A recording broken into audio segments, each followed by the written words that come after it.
Hey bitches, welcome back to my channel. I know people are probably like, oh my god, Nick's driving again. Please pay attention to the road. Let me tell you guys something about when I am driving and actually recording.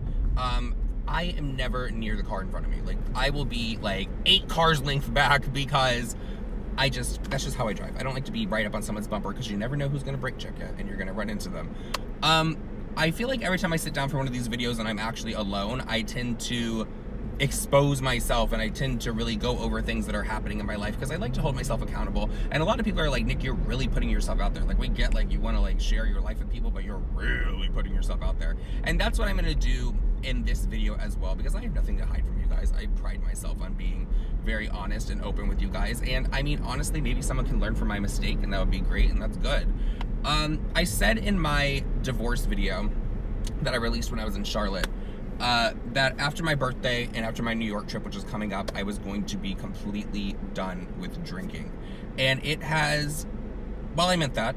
I've thought about it since this past LA trip because I had an incident, and I am gonna stop drinking now. I am completely done with the alcohol. I actually went into my house when I got back from LA. I made a few decisions in LA. Like, I'm moving and that I'm not gonna drink anymore. Like, I stopped drinking, I think, on Thursday when we were in LA, Friday when we were in LA. Yeah, Friday night was like my last drink in LA, and then I left on Wednesday. So one of the decisions I made is that I'm moving. I cannot wait for that. I think I'm gonna move a lot sooner than I thought I was going to, actually, because I'm over it. I want a fresh start. I'm getting a divorce. I'm going through a few things personally, and I just want a fresh start. I want some like fresh inspiration and all that fun stuff. The reason that I'm making this video is because I'm admitting that I have a drinking problem.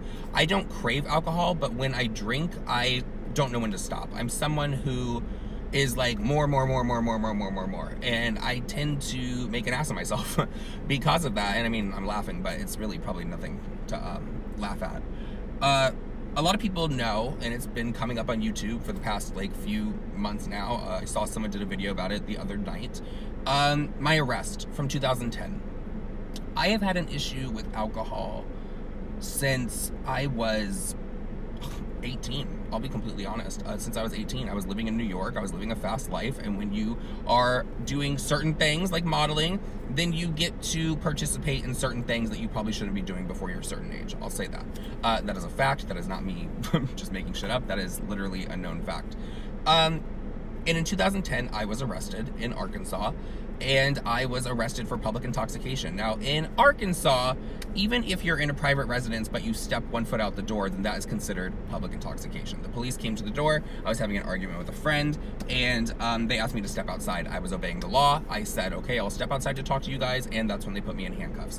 Now, people are bringing up, and I was very intoxicated, mind you, very, very intoxicated on Patron and probably a few other things.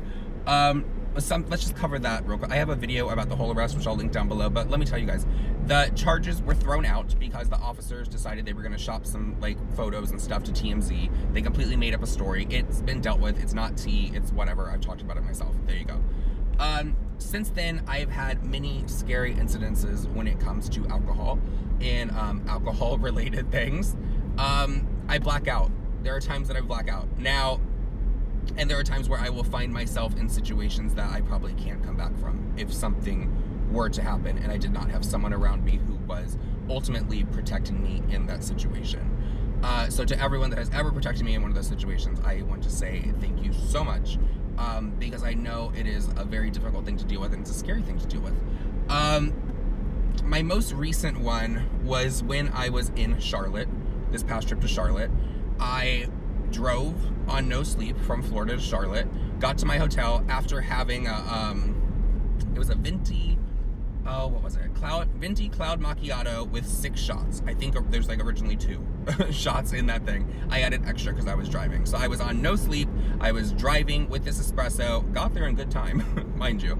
And then didn't sleep, went to dinner, started drinking, was mixing Patron, was mixing this other kind of tequila and then another kind of tequila because it just went throughout the night. I ended up blacking out at this place called the Woodshed. Completely blacked out. Don't remember a damn thing at all. The most I remember from that night is walking down, and this is where it gets scary. is rolling around like in the dirt, walking down the highway, completely shit-faced without my shirt on, and could potentially get hit by a car. And that's scary. Like, you don't know what's happening in your life, and then the next morning you just wake up. And I'm sure that I said some things, I'm sure that I did some things, and I'm sure that I made a fucking ass of myself. And that's not cute. I'm 30 years old, I'm about to be fucking 31, and I don't want to live that way anymore.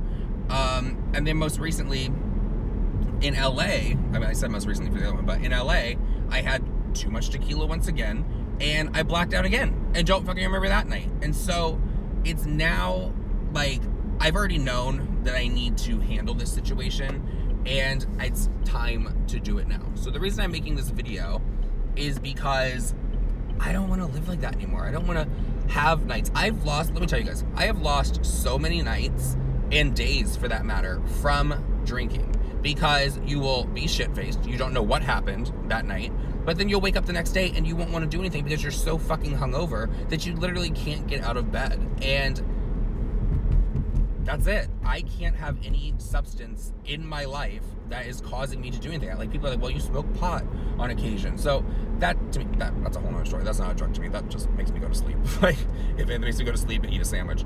I have to get the people out of my life that encourage that behavior. But the number one person that encourages that behavior is myself. Like, I've already dealt with the whole, like, drug thing because I've axed that person out of my life. I'm going through that divorce. I'm getting away from that whole entire situation. And I'm happy for myself for that, but I have to deal with other demons that I have as well. And unfortunately, one of those demons is alcohol. And, I wish I was one of those people that felt like I always had to be in control. So I was scared to do a substance like that, because then, I mean, that would just be handled right there. I wouldn't be doing anything because I'd be like, well, I have to be in control. You guys know what I mean? But if I don't handle this now, I honestly don't see a future, to be completely honest with you guys. Because it's to a point where the blacking out is often. And it's to a point where the blacking out is turning into dangerous things, like walking down a highway, like getting in fights, like ruining friendships, like just, it's getting to that point where it could not end well. And I need to get out before it gets worse, if you guys know what I'm saying. So this video is to once again hold myself accountable. And I don't know, I hope that people understand it. I know, and well, why are you putting it on this channel?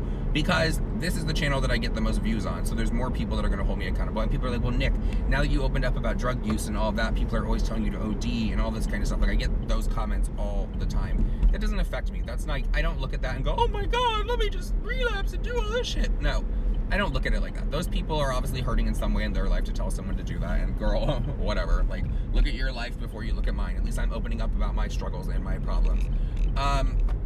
So yeah, I don't know.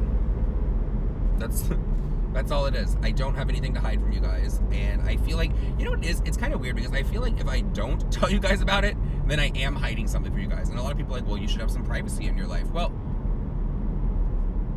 maybe that's true, but I feel like if I'm fighting a demon in my life and I'm not putting it out there for everyone to know about it, then I feel like I'm not being my 100% authentic self. And that's all I ever want to be for you guys. I literally pride myself on that because I know there's so many like fake YouTubers out here that are like, oh, all smiles, everything's so great, I love my life and all that kind of stuff. But when the camera goes off, they're like the most miserable people out there. And so, and honestly, YouTube has turned into kind of like a form of therapy for me because there's so many people that relate to like struggles. There's so many people that judge you because of your struggles, but I mean, that's life. You're gonna get judged no matter what. But there's a lot of people that also relate to those struggles. And so I've met a lot of amazing people that have told me about things that have happened in their life. And it makes it easier. It does make it easier. And I don't know. I'm getting my happy back, and that's that. It is what it is. So yeah, no more alcohol for me. There's no alcohol in my house. I don't want it. I don't want to go to a bar. On my birthday, I will have no alcohol once again, and that's life. So I hope that you guys understand this video, and I hope that you guys hold me accountable for my actions in the future when it comes to certain things. And to anyone in my life since 2010, since 2010 that has gone through an issue with me with alcohol, then I want to apologize, because I know it's scary, and I know it can, you get to the point, I've had people in my life that have OD'd and that have died because of substance abuse issues. I know how scary it can be, because you don't know if that person is going to be there the next time they decide that they're going to go out and use, or they're going to go out and have a drink, and I don't want to scare people like that anymore. So it's time for me to get my life back on the road. I'm excited for this move that I'm going to be doing, and I think that that is the perfect time for me to just not have anything hindering my ability to work or anything. So I love you guys. Thank you guys so much for listening. You guys are probably like, Nick has so many fucking issues. But no, at the end of the day, I do love you guys. I am going to have a giveaway coming up for the Jeffree Star Morphe collaboration. The video was going to go up before this. It's about James Charles. Of course, demonetized for that, not because of what I was talking about. But the giveaway will be going up, and maybe that will go up later today. Maybe it'll go up tomorrow. So I do love you guys, and thank you guys so much for listening once again, and I'll see you guys all in my next video.